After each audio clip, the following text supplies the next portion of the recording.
In the vastness of space, where empires of ancient alien species spanned light years and wielded technology that bent the laws of physics, one truth had endured for millennia. Humanity was underestimated. For the Vorthikai Dominion, a ruthless insectoid empire of hive minds and bioships, humans were just another primitive species to be conquered, enslaved, or exterminated. But what the Vorthikai did not understand, what no alien had ever truly grasped, was that humans did not fight fair.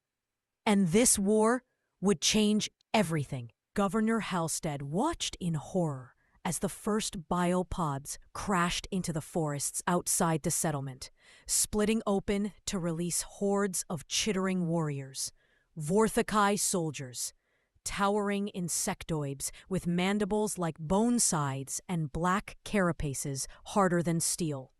New Thessalonica was a peaceful world, a breadbasket colony. Its people were farmers, scientists, engineers, not soldiers. The planetary militia was overwhelmed within hours. The Vorthikai did not come to negotiate. They came to harvest. But humanity had sent scouts ahead, and one of them, Captain Elias Ward, was watching from the shadows. Ward was a special operative from Earth's Ghost Corps, a branch so secret most governments denied its existence. His mission was not to stop the Vorthikai invasion. He didn't have the firepower for that. His job was simpler: disappear into the wilderness, gather intelligence, strike where they least expected. When Vorthikai patrols vanished, pulled into the undergrowth, their bodies never found, the aliens thought it was local wildlife. When supply lines were cut, when fuel sacks were drained in the night, when hives burned from within, the Vorthikai blamed each other. Ward was the ghost in their machine. Deep within her bioship, the Vorthikai queen seethed. Her warriors spoke of an unseen predator. They described losses in territories that had been secured. The queen ordered elite drones, the Mind Weavers, to hunt the intruder. These drones had minds linked directly to the queen. They could sense thought patterns. They could smell fear. But Ward wasn't afraid. He became the forest itself. In one haunting scene, the Reavers marched through the swamp, their sensors sweeping. Ward lay submerged in the muck, breathing through a reed. When the Reavers passed, he rose silently behind them, one by one.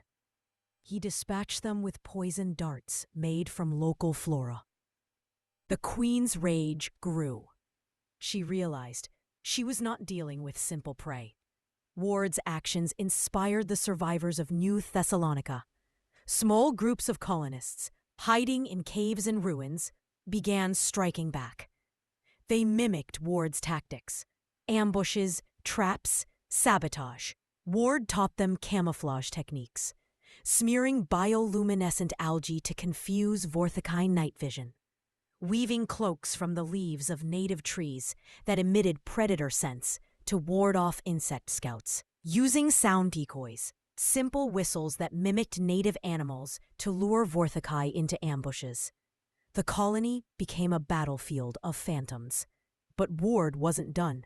He had one final mission: infiltrate the Queen's living flagship. Ward let himself be captured. The Vorthikai bound him in organic resin, bringing him aboard for the Queen to inspect. But Ward's suit had secret reserves of nanite acid.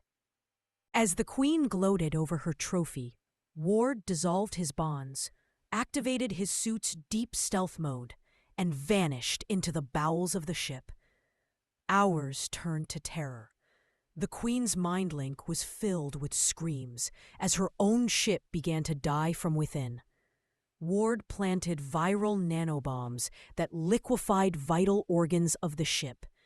He turned the vessel's bioweapons against itself. When the flagship fell from orbit in a blaze of bioplasm, the Vorthikai fleet broke ranks. The surviving Vorthikai fled the system, their hive minds echoing with the memory of New Thessalonica, the planet that fought back with shadows and ghosts. Ward emerged from the ruins, battered but alive. He had given humanity its first great victory against the Dominion. The galaxy learned that day. Humans were not the strongest. Humans were not the most advanced. But humans could become invisible death itself. And that made them the most dangerous species of all.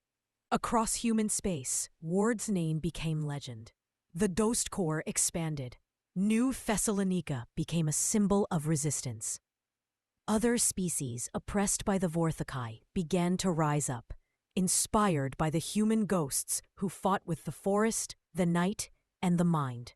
And somewhere, deep in the stars, the Vorthikai Queen plotted revenge, knowing that next time she would have to face not just human soldiers, but human ghosts.